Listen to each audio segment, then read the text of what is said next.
there is nothing quite like it in the world. We've seen one or two efforts globally, one in America. There's been some interest, but perhaps the African energy environment really requires something like this that most other first world nations perhaps don't need. Okay, Gareth Burley from Microcare Energy, great to be here with you today. Thanks so much for your time. Let's jump straight in with a quick overview. What's your project all about and how did it come to life?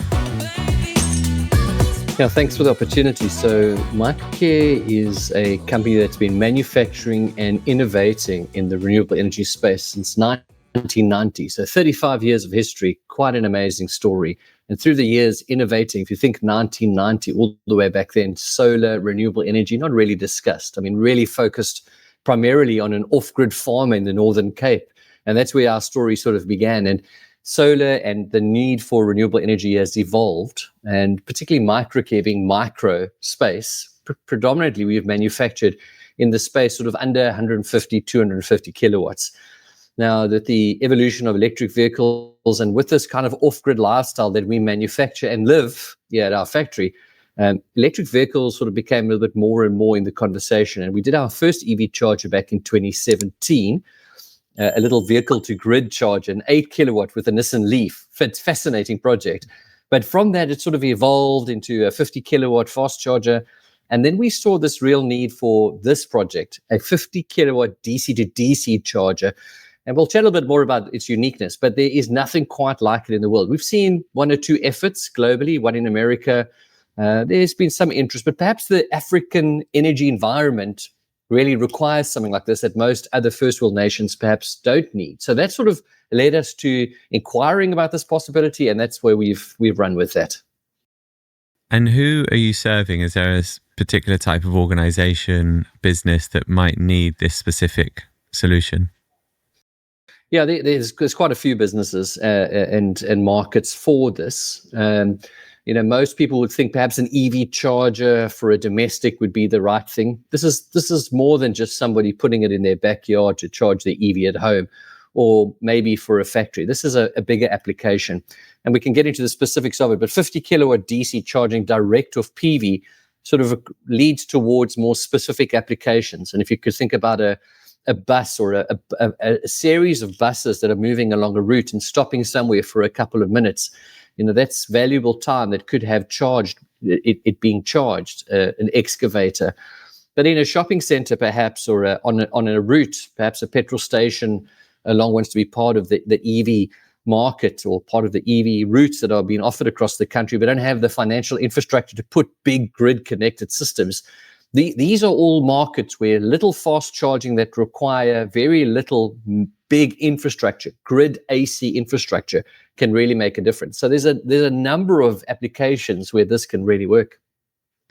And what makes this approach really unique, especially in the context of your local or regional market that you operate in? Yeah, and we were all aware of South Africa's current energy situation, and there's all sorts of thoughts about how that's going. But the reality is that grid security and energy security going forward is in question. And without signing any large, real nuclear power stations or big new coal stations coming on board, grid access has become more and more of a problem. This points towards off-grid access. So this is going to say to the petrol station owner, the large bus company, instead of having to run massive amounts of money into setting up stations, things like that, this really points towards an off-grid and a far more adaptable, customized solution for integrating EV into everyday life. So this is a real game changer into this market. And you mentioned that it's unique to the local needs, and that more developed electric vehicle markets might not need this off-grid solar solution. So how much of the charging infrastructure do you think going forward might need to be off-grid versus completely on-grid? Yeah, so I think it's going to be different across the nation. But the reality is that in perhaps your Johannesburg, Cape Town, Durban, perhaps in those cities, only really Pretoria, you're going to really see sort of standardized grid charging with grid access, maybe larger shopping centers with that kind of capacity. But think about a petrol station who's between those places and wants to now add an EV charger. his now grid access charge, his demand charges are going to go up significantly when you and I arrive there with our 150 kilowatt battery that needs a quick charge. And that's going to push his costs way up, where a DC to DC charger, an off-grid charger, doesn't have that impact, and yet he has that facility. And that's just one application. So it's our grid access and our inability to add much more capacity to our grid, recalling for a EV charging access and perhaps an infrastructure that's a little off-grid, that's a little bit beyond perhaps what a European nation would want, where there is capacity. And it seems like this solution was something that businesses were looking at many years ago, but it didn't seem feasible back then. What's changed today that might make this solution more feasible? Yeah, you're right. So just to recap, what is this technology? This technology is essentially solar panels connected directly into a car. We can talk a little bit about the AC and the DC, but it takes away a need for a battery bank for some kind of storage and inverters, and it takes away the need for a grid, so to be able to push this into the grid or anything like that. So that really changes the game completely. So, the game has changed in the sense that now all of a sudden, this technology is easily accessible in any location. Think about a mine. Think about a mine that wants to move in towards electric excavators and, earth-moving equipment. I mean, that's just not feasible in this kind of context and in our situation. A company who wants to introduce an electric vehicle bus route, they're going to have to imagine the infrastructure that's required at the bus depot to charge these buses at night. But on-the-go charging, on-the-go accessibility, well, that changes everything. And that's what this does. What stage are you currently at with this project? Is it piloting, are you scaling, or are you already operating at full speed? Yeah, so we started about 2 years ago with the project, and we initially were going along quite smoothly, and then we hit a bit of a hiccup in the technology. It certainly obviously has some challenges with the energy requirement.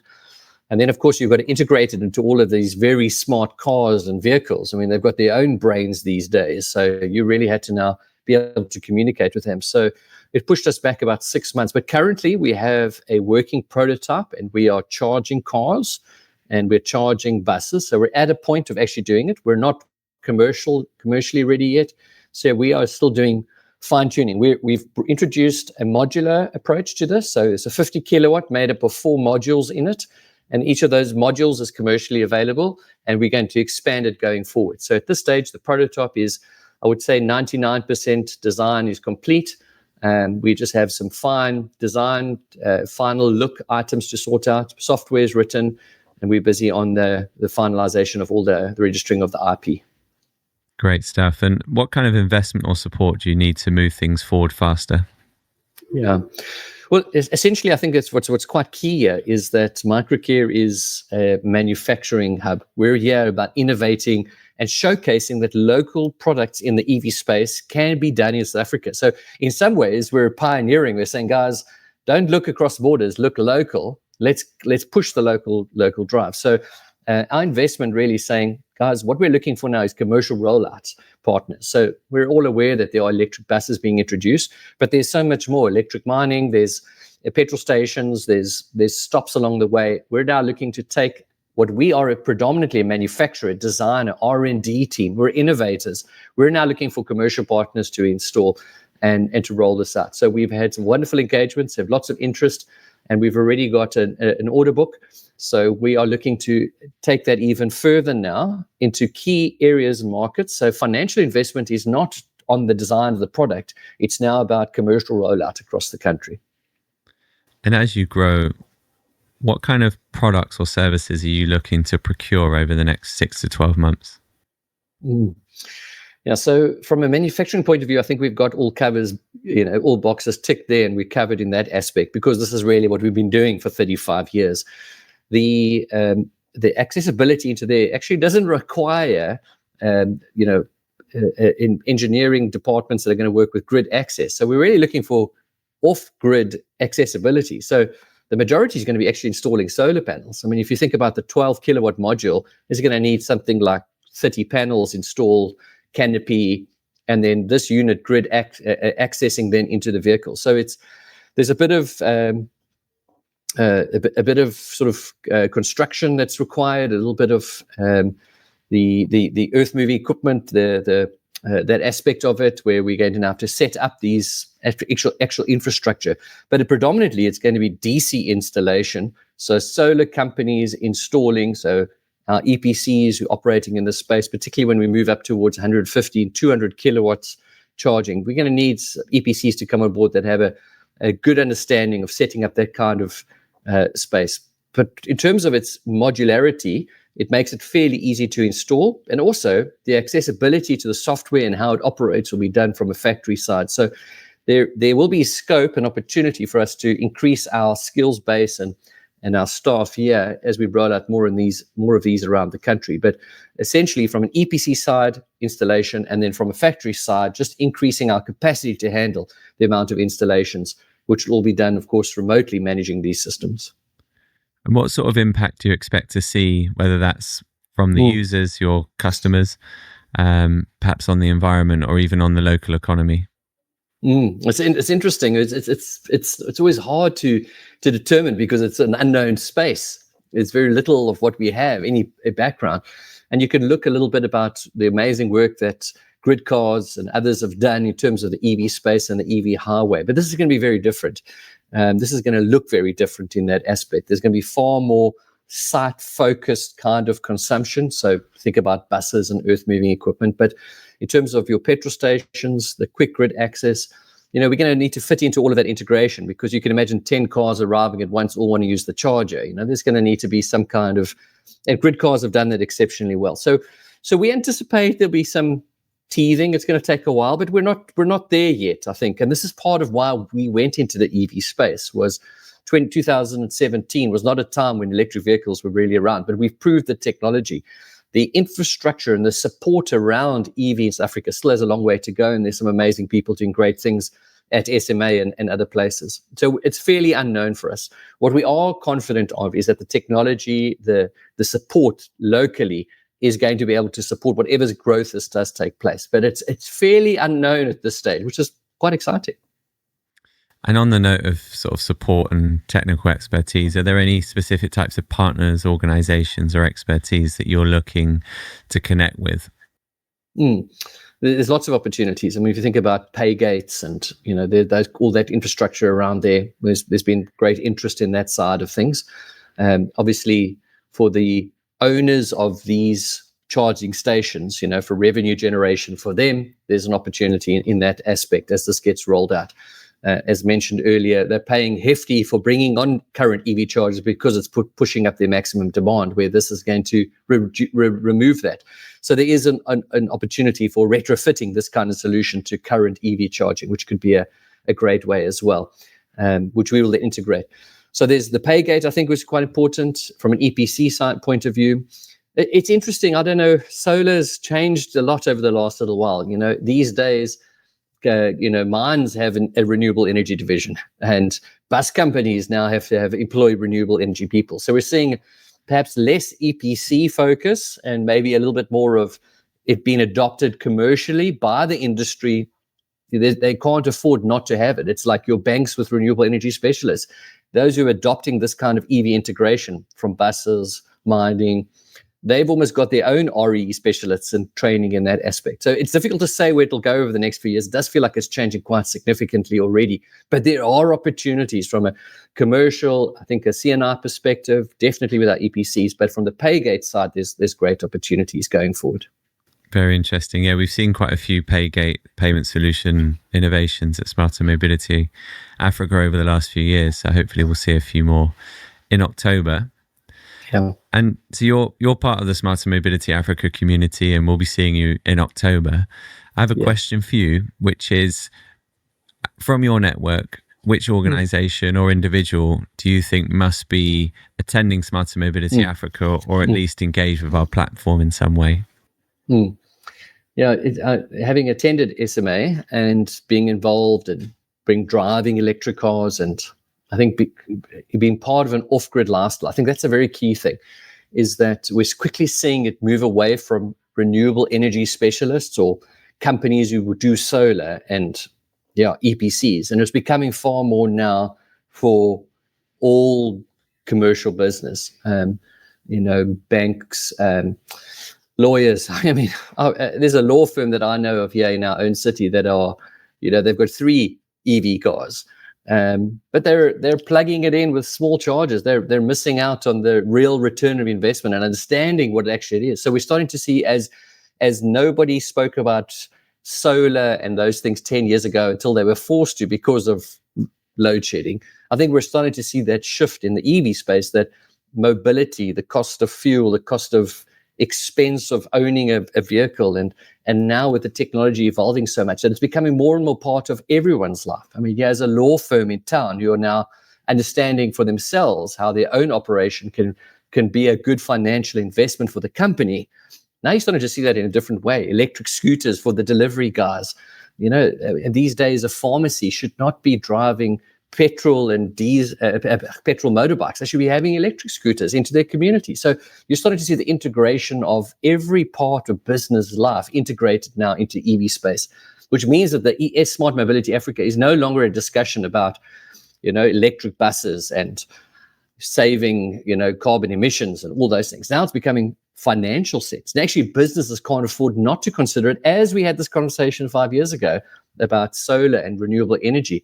I mean, you're not finding companies, just like we had that conversation about water for residential. I mean, we had a drought in our city. Who could afford not to have a water tank? Now you see them all over the place. So I think what we're seeing is it's integrated into our everyday life. Mobility, the cost of mobility is now becoming a business case for businesses.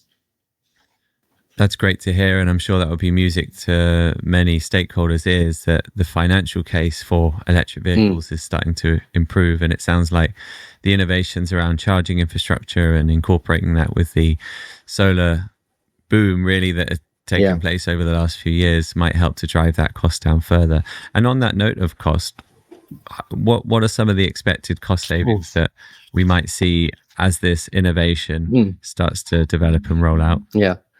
Yeah, I'm glad you mentioned that, because I think I do want to just wave a red flag here, just to say that there's been massive solar integration and adoption in the country, and a lot of this has been imported products that are very grid connected, grid sensitive, particularly residential. And and just to say that from our experience, we manufacture in an off-grid bidirectional space, so not a grid reliant space.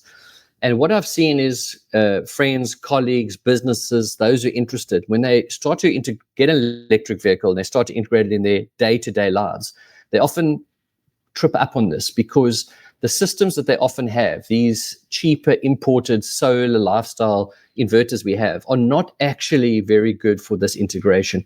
So I want to encourage and say, just be aware of that. I think from our perspective, having driven electric cars for a number of years now and had this bidirectional off-grid kind of inverter lifestyle, that makes sense.